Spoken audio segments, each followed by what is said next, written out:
Good morning twelfth class.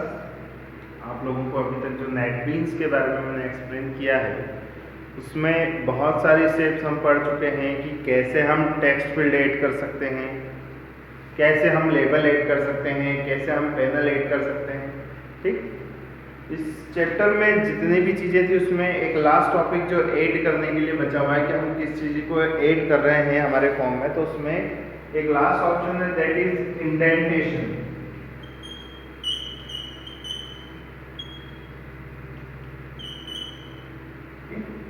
Indentation क्या होता है ये मैं एक्सप्लेन करूंगा। अभी हम लोगों ने अभी तक जो कुछ भी पढ़ा है उसमें किसी भी सॉफ्टवेयर को बनाने के लिए जो जो बेसिक चीज़ें चाहिए होती हैं, हमें क्या क्या जोड़ना होता है, बटन्स, पैनल्स, टेक्स्ट फील्ड, ये सभी चीज़ें। ठीक, ये बेसिक है। इन्हीं के साथ साथ इन्हीं से रिलेटेड जैसे आप बटन चूज करते हैं वैसे ही आप चेकबॉक्स या आपके कॉम्बो बॉक्स, लिस्ट हो सकती है, जे लिस्ट, ठीक है, ये सारे ऑप्शन भी इसी तरीके से ड्रैग एंड ड्रॉप करके उनको ऐड किया जा सकता है और उनकी प्रॉपर्टी को चेंज किया जा सकता है। आपकी बुक में ये जो तीन चार मैंने स्टेप्स, तीन चार जो टॉपिक्स बताए थे स्टेप वाले, इनके अलावा और कुछ दिया हुआ नहीं है। जो भी कुछ दिया है मैंने एक्सप्लेन कर दिया है।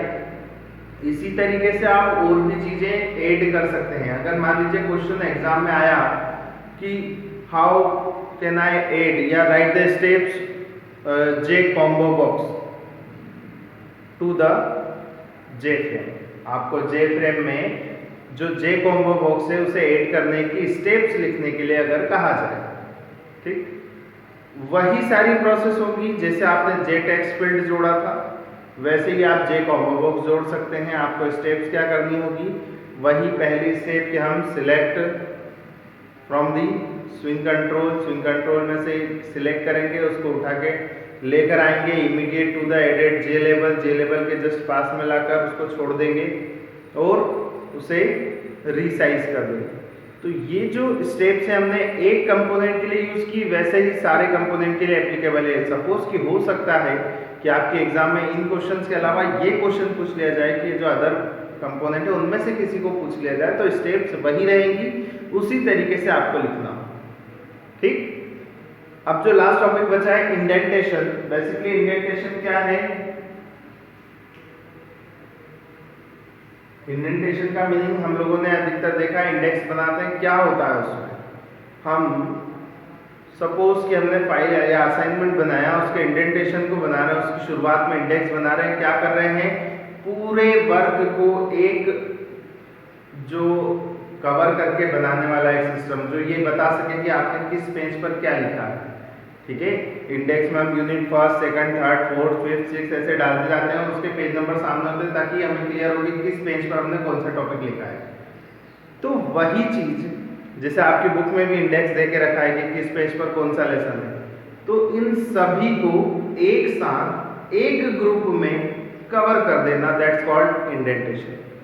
ठीक है, आपकी बुक में भी एक लाइन में डेफिनेशन यही लिखी है, two cluster multiple component from other component is called indentation. Cluster का मीनिंग यहां होता है ग्रुप। ठीक है, याद रखिएगा, क्लस्टर का मतलब होता है ग्रुप बना देना या एक ग्रुप में कवर कर देना। ठीक है, जैसे हमने जब नेटवर्क के बारे में पढ़ा था तो नेटवर्क में भी मैंने समझाया था कि जब बहुत सारे नेटवर्क आपस में कनेक्ट होते हैं तो जो बड़ा नेटवर्क होता है उसे ग्रुप ऑफ नेटवर्क को हम क्या बोल सकते हैं, क्लस्टर बोल सकते हैं। ठीक, ऐसे ही जब हम हमारे फॉर्म पर कंपोनेंट्स को रखते हैं तो फॉर्म को एक ग्रुप में बना देना, एक ग्रुप में डिसाइड कर देना, दैट्स कॉल्ड क्लस्टर। ठीक है, तो यहाँ लिखा हुआ है टू क्लस्टर मल्टीपल कंपोनेंट, बहुत सारे कंपोनेंट्स आपके रखे हुए हैं। अब जो एक जैसे कंपोनेंट है उनको हमने क्या कर दिया, एक ग्रुप में डिसाइड कर दिया, एक ग्रुप बना दिया उनका। तो cluster, two cluster multiple component from other components, किसी दूसरे कंपोनेंट से उसको जोड़ देना। ठीक है, उसे हम क्या कहेंगे, इंडेंटेशन। आपकी बुक में जो एग्जाम्पल दिया हुआ है वो समझा देता हूं। आपकी बुक में एक लेबल दिया हुआ है, बुक में नीचे की तरफ डायग्राम में जे फ्रेम में नीचे की तरफ एक ग्रुप दिया है दैट इज मेल फॉर्मेट।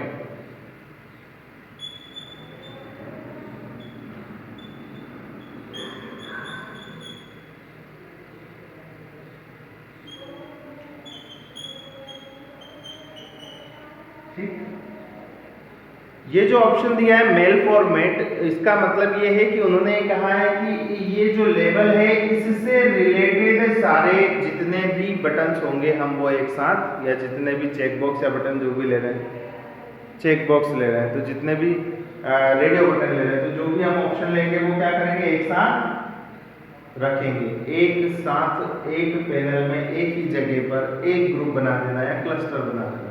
ठीक है, तो सबसे पहले उन्होंने क्या किया, स्टेप बता रखी है कि सबसे पहले हम क्या करेंगे, उस जे लेबल को सिलेक्ट करेंगे, add a J label named mail format, हमने एक जे लेबल को ऐड कर दिया। ठीक है, फिर उसके बाद पैलेट विंडो में जाएंगे, वहां से हम हमारा पहला रेडियो बटन उठाएंगे। पैलेट विंडो कहाँ होगी, इस तरह,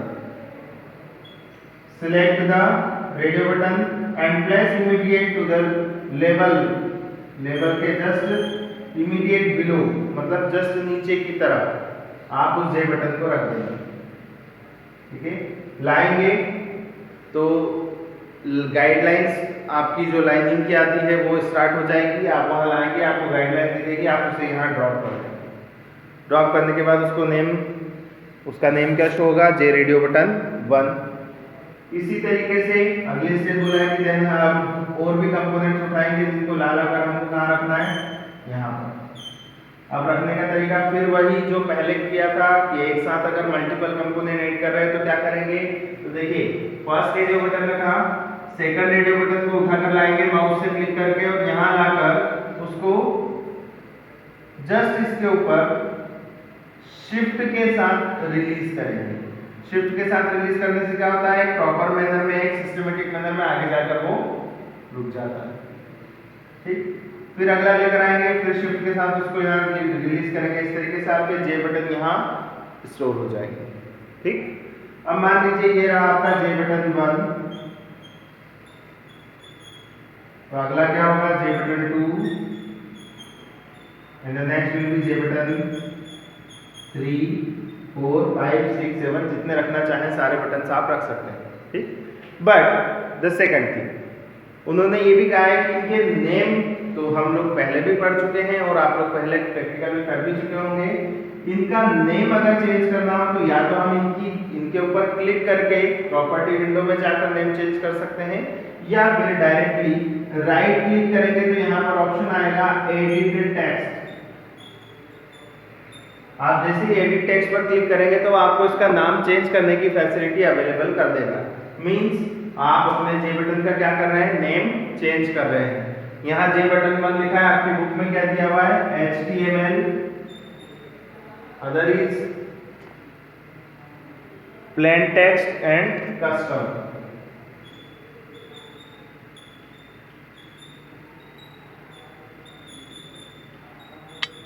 ठीक है, इस तरीके से आप उन्हें ऐड कर सकते हैं। जब हम हमारे जो इस पूरे जे फ्रेम में इतने सारे हमारे कंपोनेंट को हमने ऐड कर दिया, जे लेबल था हमारा मेल फॉर्मेट और उसमें हमने 3 बटन्स को यूज कर लिया। बट जब हम इन्हें एक ग्रुप में यूज करना चाहें, क्योंकि बेसिकली बटन्स का क्या वर्क होता है, जे बटन का, रेडियो बटन या जे बटन जिसे हम बोल सकते हैं, क्या वर्क करता है ये, that is the giving option to the users. ये क्या कर रहे हैं, यूजर को ऑप्शन दे रहे हैं कि इनमें से कोई एक ऑप्शन सिलेक्ट करना। बट हमने तो एक अलग अलग रखा है, उनमें से आप जिसे भी सिलेक्ट करेंगे उसके ऊपर टिक हो जाएगा, मतलब मोर देन 1 को भी सिलेक्ट किया जा सकता है। देन हमें क्या करना होगा, then the word is group button. आपकी बुक में दिया हुआ है बटन ग्रुप्स। ठीक है, बटन ग्रुप के बारे में एक्सप्लेन किया हुआ है। अब बटन ग्रुप के बारे में क्या होगा, तो देखिए जैसे स्टेप्स हमने इसमें की वैसे ही है, बस थोड़ा सा डिफरेंस है कि आप सबसे पहले प्रॉपर्टी विंडो में आप स्विंग कंट्रोल में जाएंगे तो वहां पर जे बटन ग्रुप नाम का ऑप्शन होगा। उस जे बटन ग्रुप को लाकर आप जे फ्रेम पर छोड़ देंगे। याद रखिएगा जे फ्रेम पर छोड़ने के बाद ये वहां दिखाई नहीं देता, साफ साफ लिखा हुआ है इट विल बी डिसअपियर्ड, या ये वहां पर अपीयर नहीं होगा। जैसे हम उसे लाएंगे यहाँ छोड़ेंगे तो ये गायब हो जाएगा। फिर हम कैसे पता करेंगे? तो दैट इज द मेथड हम पहले से पढ़ते आ रहे हैं कि हमें जो भी कुछ दिखाई नहीं देता वो कहाँ मिलेगा? इंस्पेक्टर विंडो में। ठीक है, यहाँ बता रहा हूँ उसका मतलब समझ गए इंस्पेक्टर विंडो कहाँ दिखेगी? तो आप इंस्पेक्टर विंडो में उसको इंस्पेक्टर नहीं सॉरी नेविगेटर में आप उसे देख सकते हैं। इंस्पेक्टर विंडो तो उसे ध्यान रखिएगा, जो नेविगेटर यूज करेंगे नेविगेटर में आपको मिल जाएगा। यहाँ पर नेविगेशन के लिए भी विंडो यहीं पर होती है, इंस्पेक्टर विंडो भी यहीं पर होती है। तो आप नेविगेटर विंडो में जब देखेंगे तो आपने जे फ्रेम में जहां उसे रखा होगा जिस भी कंपोनेंट के ऊपर या जहां भी रखा होगा उसे वो शो कर देगा। अब आपको करना क्या होगा? आप इन जे बटन्स को सिलेक्ट करेंगे। ठीक है, एक साथ तीनों को क्या किया? सिलेक्ट किया और प्रॉपर्टी विंडो में जे बटन ग्रुप जो आपका बटन ग्रुप जो बना हुआ उस पे जाकर क्लिक करेंगे। उससे क्या होगा? ये जो आपके बटन है वो किस में कन्वर्ट हो जाएंगे? बटन ग्रुप में। Means it will give you only one option at a time. तीनों में से सिर्फ एक ही बार एक टाइम में एक ही ऑप्शन को आप सिलेक्ट कर पाएंगे। इस तरीके से आप इसे ऐड कर सकते हैं। तो जे बटन ग्रुप करने की एक साथ ग्रुप में ऐड करने की स्टेप्स आपको क्लियर हो गई होगी। नेक्स्ट आपका लास्ट टॉपिक इस चैप्टर का that is the swing control methods कुछ आपको समझाई गई हैं और स्विंग कंट्रोल के कुछ कंपोनेंट्स को समझाया गया है। डेफिनेशन एक साथ दी हुई है। ठीक है, इसमें बीच में दो टॉपिक्स हैं जो आप लोग क्लियरली समझ जाएंगे। दैट इज फिनिशिंग अप, मतलब अब आपको क्या करना है? आपका जो भी फोल्डर जो आपने जे फ्रेम बनाया उसे फिनिशिंग देना है। प्रीव्यूइंग जीयूआई दे रखा है ऑप्शन। क्या करेंगे? जब आपका जे फ्रेम कंप्लीट हो जाता है तो आप क्या करते हैं? प्रीव्यू फॉर्म बटन नाम के बटन पर क्लिक करते हैं। जस्ट ऊपर जो आपका जे फ्रेम है उसके ऊपर लिखा होता है प्रीव्यू बटन, उस पर क्लिक करेंगे तो आपने जैसा फॉर्म क्रिएट किया है वो फॉर्म आपके सामने ओपन हो जाता है। आप उसमें इंटर भी कर पाते हैं, टेक्स्ट इंटर कर सकते हैं, इंटर करके देख सकते हैं कि वो दिखाई दे रहा है या नहीं दे रहा है। दैट इज सम एक्टिविटीज जो आपको ये क्लियर कर देगी कि आपका जो फॉर्मेट है, जो फॉर्म है, उसका लेआउट कैसा है, वो कैसा दिखाई दे रहा है। ठीक, इसके बाद आपके जो मेन और खास last important topic that is commonly available swing control in Java. सबसे ज्यादा यूज होने वाले इंपॉर्टेंट जो स्विंग कंट्रोल हैं वो आपकी बुक में दिए हुए हैं और ये एक इंपॉर्टेंट क्वेश्चन है, अलग से पूछा जा सकता है, याद रखिएगा। तो देखिए, सबसे पहले जे पैनल, जे फ्रेम, जे इंटरनल फ्रेम और जे डायलॉग। ये जो चारों पांचों ऑप्शन है, चारों ऑप्शन, इन चारों ऑप्शन में आपको सबसे पहली लाइन सेम लिखनी है। क्या लिखना है?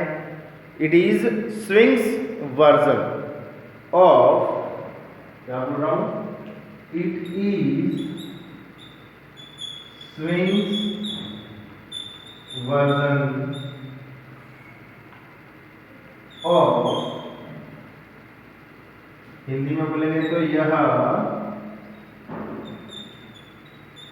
स्विंग का स्विंग के रिक्त स्थान का ही वर्जन है।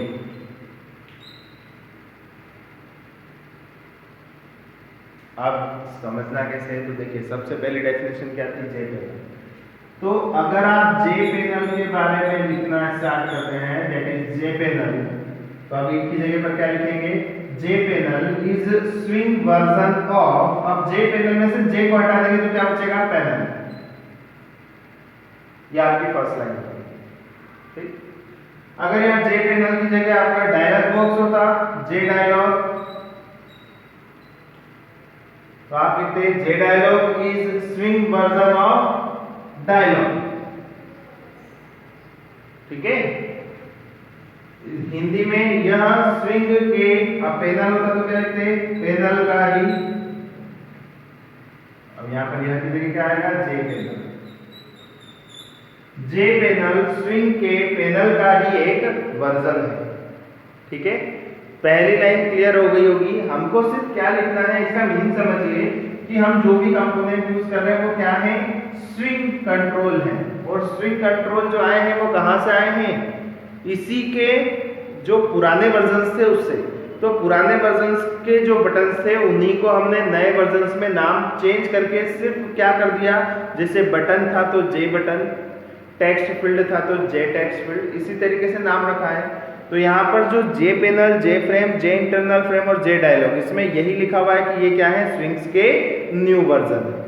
ठीक, अब इसके बाद बात करते हैं कि जे पैनल क्या होता है। तो ये जे पैनल फॉर्म का लेआउट होता है जो डायरेक्टली जितने भी जे कंपोनेंट होते हैं उनको डिसेंडेड करता है, उसको अपने अंदर स्टोर करके रखता है, इकट्ठा करके रखता है।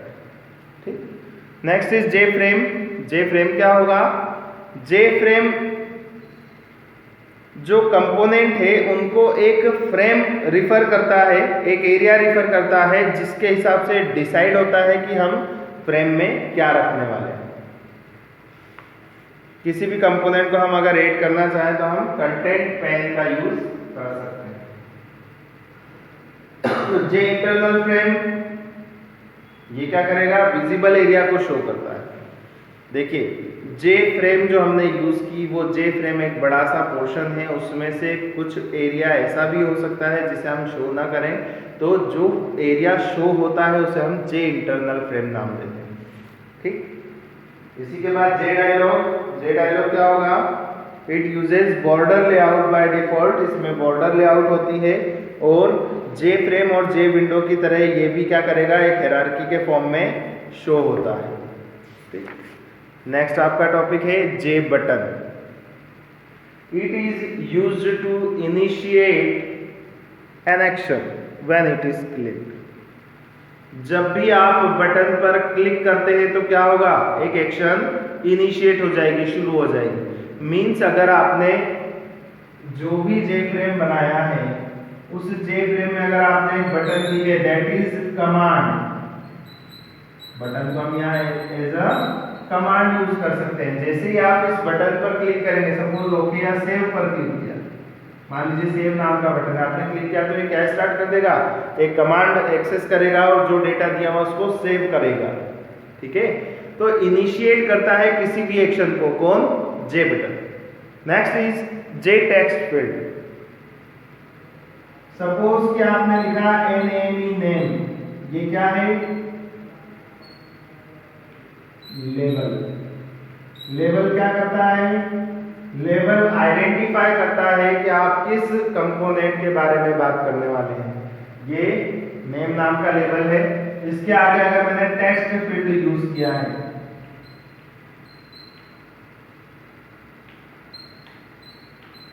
तो देखिए टेक्स्ट फील्ड क्या करता है, text field allows a line of characters to enter. एक सिंगल लाइन अगर आपको इंटर करनी हो कैरेक्टर्स की, तो सिंगल लाइन के लिए टेक्स्ट फील्ड का यूज किया जाता है। ठीक है, सेकंड थिंग, टेक्स्ट फील्ड का जस्ट अपोजिट फिर कौन सा होगा, टेक्स्ट एरिया। क्या डिफरेंस है दोनों में, टेक्स्ट फील्ड एक सिंगल लाइन को इंटर करने में हेल्प करेगा और टेक्स्ट एरिया मल्टीपल लाइन को एक साथ इंटर करने में हेल्प करता है। ठीक, टेक्स्ट फील्ड में आप एक बार में एक ही लाइन इंटर कर पाते हैं, जबकि टेक्स्ट एरिया जो होता है वो मल्टीपल लाइंस को इंटर करने की फैसिलिटी देता है। J radio button. J radio button में आप लिख सकते हैं it is similar J check box. J check box की तरह ही होता है, but it choose only one option at a time. एक बार में इसके कितने भी ऑप्शन दिए हुए हैं, सिर्फ कितने ऑप्शन सिलेक्ट करेगा, ओनली वन, इसलिए इसको जे रेडियो बटन बोलते हैं। Next is J check box. लिखा हुआ it is not a member of check box group. ये चेक बॉक्स ग्रुप में से नहीं मिलता। ये क्या है, ये सिर्फ सिलेक्ट और डीसिलेक्ट होने के लिए यूज किया जाता है। इसकी जो भी करंट स्टेट है उसमें या तो आप इसे सिलेक्ट कर लेते हैं या डीसिलेक्ट मतलब हटा देते हैं। आपके पास 4 ऑप्शन है, 4 ऑप्शन में से आपको 3 ऑप्शन चाहिए, आपने टिक कर दिए, जो नहीं चाहिए उसको डीसिलेक्ट कर दिया या 3 को सिलेक्ट किया है, ठीक है। तो सिलेक्ट या अनसिलेक्ट करने के लिए हम किसका यूज करते हैं? चेक बॉक्स का। Combo box is a drop down list. Combo box क्या है? एक ड्रॉप डाउन लिस्ट और टेक्स्ट फील्ड का कॉम्बिनेशन। याद रखिएगा कॉम्बो बॉक्स में 2 चीजें हैं, टेक्स्ट फील्ड और लिस्ट। दोनों का कॉम्बिनेशन क्यों है? Because it allows you to change manually, या आपको मैन्युअली चेंज करने की हेल्प करता है। मैन्युअली चेंज करना मतलब आपके पास 4 ऑप्शन हैं कि आप 10th में है, 12th में है, 9th में है, 10th मतलब 8, 9, 10th, 11th, 12th 5 क्लास के बारे में लिस्ट लगी हुई है। बट आप तो कॉलेज में इंटर हो चुके हैं। अब आपको अगर ये फॉर्म सबमिट करना हो और उसमें लिस्ट में वो नाम नहीं आ रहा है कॉलेज का, तो आप क्या करेंगे? मैन्युअली टेक्स्ट फील्ड में लिख देंगे कॉलेज। तो क्या हुआ, हमने जो 4 ऑप्शन थे, 5 ऑप्शन थे, उनको हटाकर हमने अपनी वैल्यू उसमें ऐड कर दी, जो मैन्युअली कहलाता है। अपने हाथों से चेंज करना मतलब मैन्युअली, ठीक है। तो मैन्युअली आप उसे अपडेट कर सकते हैं। जे लिस्ट अभी समझाया, लिस्ट में क्या होगा? Number of options, number of items आप लोगों को दिए होते हैं, जिनमें से आप किसी एक को सिलेक्ट कर पाते हैं, उसको हम बोलेंगे लिस्ट, जे लिस्ट, ठीक है। Focus basically control under execution, मतलब फोकस अगर वर्ड लिखा हुआ है इसका मतलब क्या है कि आप उसमें एग्जीक्यूशन की प्रोसेस कर रहे हैं, ठीक। Last and most important, gate text method and set text method. I think आप लोगों को रिवाइज हो रही होगी, फिर भी एक बार बता देता हूं। जब आपने टेक्स्ट फील्ड में कोई वैल्यू लिखी, ये मैंने पूछा कि आप अपना नेम एंटर करिए, जैसे आपने अपना नेम यहां लिखा, ये नेम कंप्यूटर में जाना चाहिए या कंप्यूटर से बाहर आना चाहिए? ऑब्वियसली जब मैं नाम लिख रहा हूं तो कंप्यूटर कहां जाकर स्टोर होना चाहिए? कंप्यूटर के अंदर, ठीक। तो जब हम किसी वैल्यू को यूजर से लेना चाह रहे हैं, मैंने नाम पूछा तो मैंने क्या किया? यूजर से नाम लिया। इस नाम को मुझे कंप्यूटर में सेव करना हो, means get text method will be used, ठीक है। Means it takes characters from the user. जबकि सेट टेक्स्ट मेथड क्या होगी? सेट मतलब सेट कर देना, बता देना। तो भैया मैंने यहां लिखा है नाम, नेम लिखा हुआ पहले से आ रहा है, मतलब जो चीजें मैं यूजर को दिखाना चाह रहा हूं पहले से। सपोज ये गवर्नमेंट का फॉर्म है, फॉर्म सबमिट कर रहे हैं आप लोग, गवर्नमेंट का फॉर्म है और गवर्नमेंट एग्जाम के लिए, और गवर्नमेंट एग्जाम ने डिसाइड किया है कि जो भी, सपोज यहाँ पर ऑप्शन है, एक है जनरल, सेकंड इज ओबीसी, इस तरीके से ऑप्शन लिखे हुए। आपने जनरल को सिलेक्ट कर लिया और जनरल के लिए फीस है 500 रुपीज। फॉर्म को सबमिट करने की फीस कितनी है? 500 रुपीज। ओबीसी के लिए है 350 रुपीज एंड अदर कास्ट के लिए 250 रुपीज। तो ऑप्शन जैसे ही आप जनरल पर टिक करेंगे तो नीचे जो कॉस्ट लिखा हुआ है, मींस जैसे हम यहाँ कॉस्ट में क्या लिखा मिलेगा? फी। तो फी में अपने आप बॉक्स के अंदर 500 लिखा हुआ आ जाएगा, उसे आप चेंज नहीं कर पाएंगे। मींस मैं यूजर को क्या कर रहा हूं? वैल्यू शो कर रहा हूं। तो जब यूजर को वैल्यू शो की जाती है, that is called set text method, ठीक। इसलिए गेट टेक्स्ट और सेट टेक्स्ट मेथड का यूज करते हैं। आपकी वन लाइन डेफिनेशन पढ़ देता हूं। Get text method is used to obtain the text from a J text field during the run time. ये दोनों मेथड कब होगी? रन टाइम पर। तो रन टाइम पर जेटेक्स्ट फील्ड से टेक्स्ट को लेने के लिए गेट टेक्स्ट मेथड का यूज करते हैं। इसी तरीके से जेटेक्स्ट फील्ड से रन टाइम पर टेक्स्ट को चेंज करना या सेट करने के लिए सेट टेक्स्ट मेथड का यूज किया जाता है। आई होप क्लियर हो गया होगा। अब इसके बाद लास्ट जो आपकी बुक में दिया हुआ है वो है स्विंग कंट्रोल। जितने भी हैं उनकी मेथड्स हैं, उनके नाम जो अभी मैंने यूज की वो सारी मेथड्स हैं, और उन सारी मेथड्स को इनेबल कर सकते हैं, डिसेबल कर सकते हैं, या उसमें टेक्स्ट होता है उसकी प्रॉपर्टीज, या आइकॉन्स होते हैं, या उसे क्लोज कर सकते हैं, ठीक है। इन सभी के लिए उन सारी मेथड, जिस स्विंग किस कंट्रोल के लिए कौन सी मेथड यूज होती है, उन सारी कंट्रोल मेथड को आपको बुक में समझाया गया है, ठीक। तो ये चीज़ें आप लोगों को स्टडी करनी है। यहाँ आपका chapter number 7 complete. Thank you class.